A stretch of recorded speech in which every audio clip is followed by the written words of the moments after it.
I hit this issue today, and here is the quick fix that solved it. If your YouTube channel has been hacked, don't panic. Here is a step-by-step guide to help you recover it.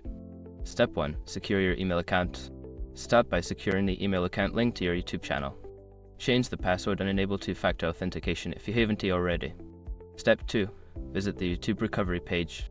Go to the YouTube account recovery page. Follow the prompts to verify your identity and regain access to your channel. Step 3. Check for unauthorized changes.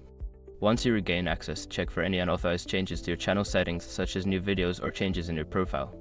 Step 4. Report the hack to YouTube. If you notice any suspicious activity, report the hack to YouTube through their help center. Provide as much detail as possible.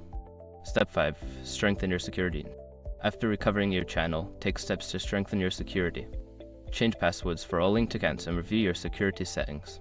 Remember, staying vigilant is key to preventing future hacks. Good luck, and I hope your channel is back to normal soon.